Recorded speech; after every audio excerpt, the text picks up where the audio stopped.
Washington. It was all but ignored last year when it was wrapped into a sanctions law punishing Russian aggressions.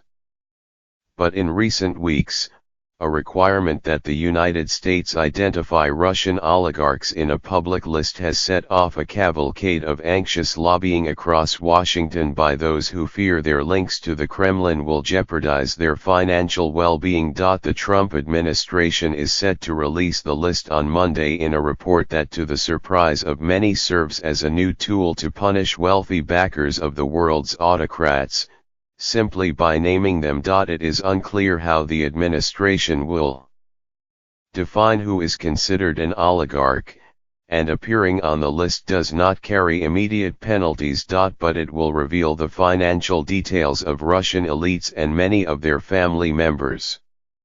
More worryingly, lobbyists and experts say, it could make them vulnerable to future sanctions through their associations with President Vladimir Putin of Russia. The list has caused more concern among wealthy Russians in Moscow, London, and Geneva than there has been since sanctions were imposed on Russia post-Ukraine, said Michael Caputo, a former campaign advisor to President Trump who is now a communications consultant to Russian businesses and citizens. I've never heard this level of chatter, Mr. Caputo said.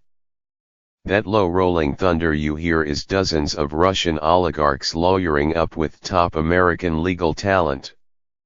The Name and Shame report is part of the law that Mr. Trump approved, with caveats, in August. It expanded sanctions against Russia by penalizing those who do substantial business with the Russian military or intelligence sectors. On Friday, the Trump administration announced sanctions against 21 individuals, including Russia's Deputy Energy Minister, Andriy Cherezov, as well as 9 business entities. Much of official Washington had paid little heed when the provision with the law was passed, expecting the list to be shelved and forgotten as soon as it was released, as such reports often are. The recent lobbying push, including a procession seeking assurances from the White House, the State Department and Congress, has raised the report's profile and made it, against all expectations, significant. Russia and sanctions experts say they have been inundated by inquiries about the report, which is being written at the Treasury and State Departments. Political appointees in the Trump administration, spooked by the investigation of Russian meddling in the 2016 election that is being led by Robert S. Mueller III, the special counsel, have given the report a broad scope.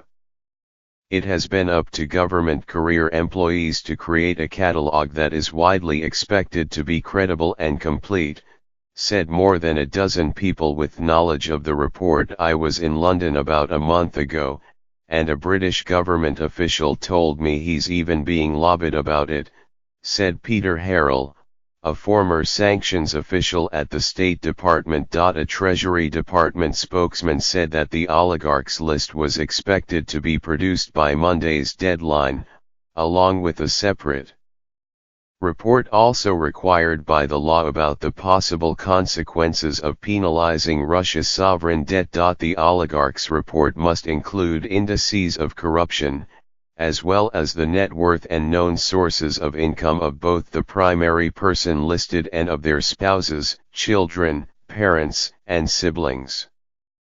Any United States assets, like real estate, must be listed, too. Some names are likely to be made public, while others may be included in a classified appendix, officials said.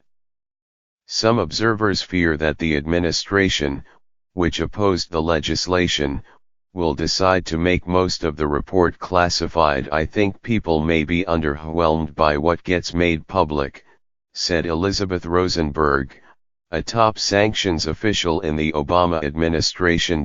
As the foreign attention over the report has built, senators have taken notice. 4 Republican senators named 2 oligarchs last week that they said they wanted included. and 4 Democratic lawmakers said the list could be used to quickly widen sanctions, should Russia interfere in elections scheduled this year in the United States and elsewhere. I understand that the report has created consternation among some who don't want to be on the list or be seen as associated with the Putin regime, said Senator Benjamin L. Cardin, Democrat of Maryland. I hope that this report will lead some to reconsider the wisdom of associating with the Putin regime.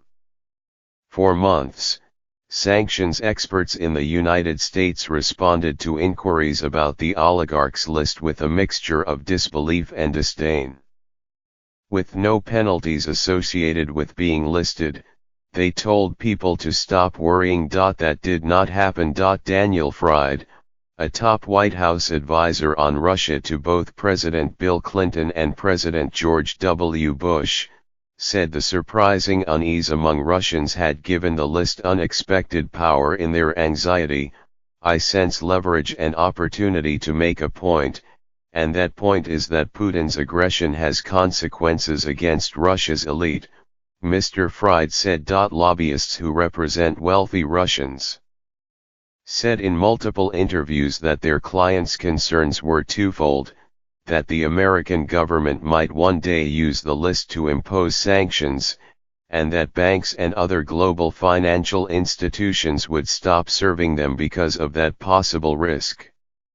None would speak publicly. The lobbyists also voiced fears that the report could empower Mr. Putin by pushing oligarchs even more firmly into his orbit, the opposite of what Congress intended. A registry of foreign agents to Russia, compiled by the Justice Department, includes many of Washington's most powerful legal, communications, and lobbying firms, including Sidley Austin, Venable, APCO, and White and Case.